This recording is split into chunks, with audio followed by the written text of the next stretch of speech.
जरा सोचिए आप एक अनजान कमरे में फंस जाएं जहां अजीबोगरीब चीजें हो रही हों और बाहर निकलने का कोई रास्ता है नहीं। कुछ ऐसा ही होता है हमारी आज की कहानी में। कहानी की शुरुआत में हम एक बड़ा सा सफेद कमरा देखते हैं जिसमें एक जापानी आदमी लेटा हुआ था। अचानक से जब उसकी आंख खुली तो खुद को इस बड़े से खाली कमरे में देखकर वो थोड़ा घबरा गया। कुछ देर बाद वो इधर उधर देखने लगा। जब वो एक दीवार के पास गया तो उसने देखा कि दीवार से कुछ बाहर निकला हुआ था। थोड़ी जांच करने के बाद जब उसने उस अजीब सी चीज के सिरे को दबाया तो उसने देखा कि दीवारों से हजारों बेबी एंजल्स बाहर निकलने लगे, पर थोड़ी ही देर में वो सब वापस दीवार के अंदर चले गए। बस उनके शरीर का थोड़ा सा हिस्सा बाहर रह गया। अब उस आदमी को समझ आया कि ये अजीब सी दिखने वाली चीज असल में थी क्या। एक आवाज हमें बताती है कि जिंदगी के इस दौर को सीखना कहते हैं। उस बटन की सच्चाई जानने के बाद वो आदमी अपनी उंगली सूंघने लगा। उसने खूब शोर मचाया कि अगर कोई आसपास हो तो उसकी मदद करे, लेकिन जब उसे कोई जवाब नहीं मिला तो वो एक के बाद एक अलग अलग बटन्स को दबाने लगा। हर एक बटन से नई नई चीजें कमरे में गिरने लगती। कभी टूथब्रश निकल आता तो कभी एक बड़ा सा गुलदस्ता। उसने हिसाब लगाया कि एक बटन को दबाने से एक पर्टिकुलर चीज ही बाहर आती थी। उसने अपनी इस थ्योरी को टेस्ट करने के लिए एक ही बटन को बार बार दबाकर चॉपस्टिक्स का ढेर लगा दिया, लेकिन अगले बटन को दबाते ही एक शॉपिंग कार्ट तेजी से निकला और जोर से उसके पैर पर लगा, जिसकी वजह से वो दर्द में चिल्लाने लगा। जब उसने अगले बटन को दबाया तो वो ट्रांसफॉर्म होकर एक बच्चे के पिछवाड़े में बदल जाता है जिसने उसके मुंह पे पाद दिया।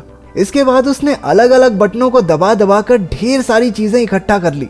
जब वो एक बॉल से खेल रहा था तो वो जाकर एक बटन पर लगी जिससे सुशी नाम की एक लजीज जापानी डिश बाहर आई। वो खुश था क्योंकि उसे वाकई में बहुत भूख लगी थी।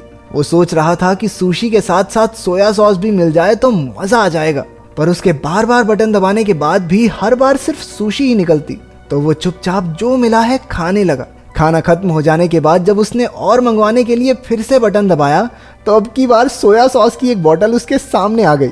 उसने गुस्से में बोतल को दूर फेंक दिया कि जब जरूरत थी तब तो आई नहीं। हाँ, अगला बटन दबाने पर उसे 3D चश्मे मिले। चश्मे पहनकर उसे एक बेबी एंजल अपने बटन की तरफ इशारा करता हुआ दिखने लगा। ये देखकर वो बहुत खुश हो गया क्योंकि उसे लगा कि मैंने तो कमरे का रहस्य सुलझा लिया है। लेकिन बटन दबाने पर एक काउंटडाउन शुरू हो गया जिसके आखिर में दीवार से एक बहुत बड़ा पिछवाड़ा बाहर आया और उसने उसके मुंह पे पाद दिया। थोड़े और बटन्स दबाने के बाद उसे एक किताब मिली जो उसे काफी मजेदार लगी।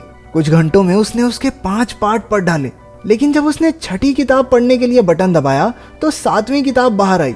परेशान होकर उसने दूसरा बटन दबाया, लेकिन उसमें से भी 8वीं और 9वीं किताब ही निकली। किताब की चाह में उसने एक और बटन को दबाया, तभी उसे अपने पीछे एक दरवाजा दिखाई पड़ा। वो उसे देखकर बड़ा खुश हुआ कि आखिरकार अब वो बाहर निकल सकता है, लेकिन अपनी इसी एक्साइटमेंट में वो यही भूल गया कि आखिर वो बटन था कौन सा। तो वो ऐसे ही कोई भी बटन दबाने लगा। पहला बटन दबाने से एक अफ्रीकन आदमी एक दीवार से दूसरी की तरफ भागते हुए गया। दूसरे वाले से उसके सर पर पानी गिरने लगा, लेकिन आखिरकार तीसरी बार में दरवाजा खुल गया। पर वो जैसे ही बटन को छोड़कर उस दरवाजे की तरफ जाने लगता वो दरवाजा बंद हो जाता। कुछ देर ट्राई करने के बाद वो समझ गया कि जब तक बटन दबा रहेगा तभी तक दरवाजा खुला रहेगा।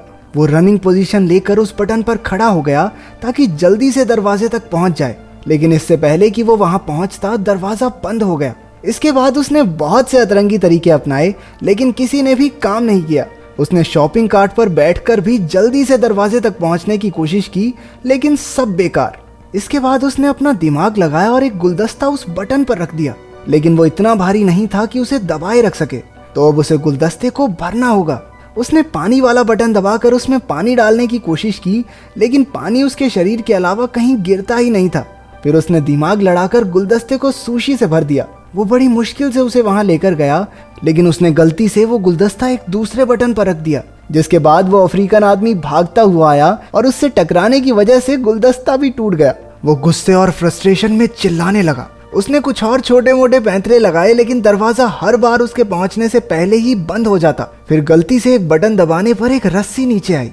उसने हिसाब लगाया कि रस्सी से झूलकर वो जल्दी से दरवाजे तक पहुंच सकता है, और ऐसा हुआ भी। लेकिन जब उसने दीवार के पीछे मौजूद दरवाजे को खोलने की कोशिश की तो पता चला कि इसे खोलने के लिए एक चाबी की जरूरत थी। वो दीवार के बंद होने से पहले कमरे में वापस आ गया। जब उसने गुस्से में दीवार पर लात मारी तो एक चाबी हवा में तैरने लगी, लेकिन दरवाजे की ही तरह ये चाबी भी बटन छोड़ते ही थोड़ी देर बाद गायब हो जाती। अब उसे कोई तरीका निकालना होगा जल्दी से चाबी लेकर दरवाजे तक पहुंचने का, लेकिन जब उसने चाबी वाला बटन फिर से दबाया तो दीवार में से एक कुत्ता बाहर निकलकर उस पर भौंकने लगा। वो फिर से कंफ्यूज हो गया क्योंकि सारे बटन्स एक जैसे तो दिखते थे। इसके बाद उसने सही बटन ढूंढकर उस पर सुशी का एक टुकड़ा रख दिया।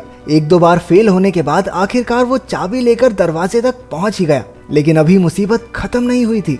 दरवाजे के ऊपर की तरफ एक नंबर वाला लॉक भी था। वो जल्दी से कमरे की तरफ गया, लेकिन बाहर निकलते हुए फिर से दीवार जोर से उसके पिछवाड़े पर लगी। उसने फ्रस्ट्रेशन में प्लंजर दूसरी तरफ फेंका और उसके एक बटन पर लगने से वो अफ्रीकन आदमी फिर से बाहर आया।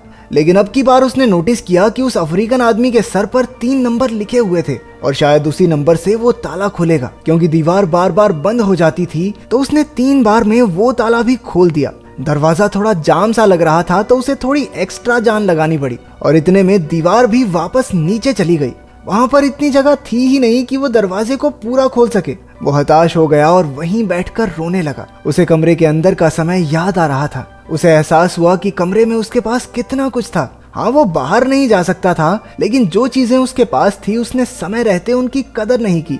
अचानक अपनी बाईं ओर से उसे हवा का झोंका महसूस हुआ। वो उस नकली दीवार को खोलकर बाहर की तरफ भागा। वो पूरी जगह बिल्कुल एक जैसी थी। ऐसा लग रहा था मानो वो एक ही जगह पर भाग रहा हो। भागते भागते वो एक दूसरे कमरे में पहुंचा जहां रोशनी थोड़ी कम थी। उसके अंदर आते ही दरवाजा बंद हो गया। एक आवाज हमें बताती है कि जिंदगी के इस पड़ाव को प्रैक्टिस कहते हैं। कमरे में उस आदमी ने अलग अलग बटन्स दबाने शुरू कर दिए। किसी बटन से एक सिंगर के मुंह से गाते हुए आग निकलने लगी तो किसी बटन से रशिया के एक जादूगर का जादू फेल हो गया। तीसरा बटन दबाने पर चाइना में एक आदमी अपने ही कुत्तों पर भौंकने लगा। उस आदमी ने देखा कि पिछले कमरे की तरह इस कमरे में छत नहीं थी, बल्कि ऊपर से रोशनी आ रही थी जिसमें एंजल्स उड़ रहे थे।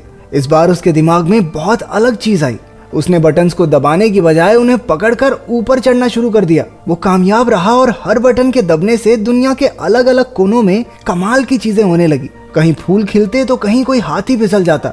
जैसे जैसे वो ऊपर जाता गया तो कहीं टोस्ट बनने लगे तो कहीं इंसान चांद तक पहुंच गए। जब तक वो ऊपर पहुंचा उसकी दाढ़ी और बाल बहुत बढ़ चुके थे। अब उसे दीवार पकड़ने की जरूरत नहीं थी, वो भी बाकी एंजल्स की तरह हवा में उड़ता जा रहा था। एक आवाज हमें बताती है कि उसने अब भगवान का दर्जा पा लिया है और अब पूरी दुनिया उसके हिसाब से चलेगी। आखिर तक आते आते उसके चारों ओर सफेद पंख उड़ने लगे जो उसे आखिरी कमरे तक ले गए। इस कमरे की दीवार पर पूरी धरती का नक्शा बना था और वहां अब तक का सबसे बड़ा बटन भी मौजूद था। वो उसे दबाने के लिए आगे बढ़ा और स्क्रीन काली हो गई। तो अगर तुम एक दिन के लिए भगवान बनकर इस धरती पर कुछ भी बदल सको तो क्या करोगे इस ताकत से? कमेंट्स में जरूर बताना।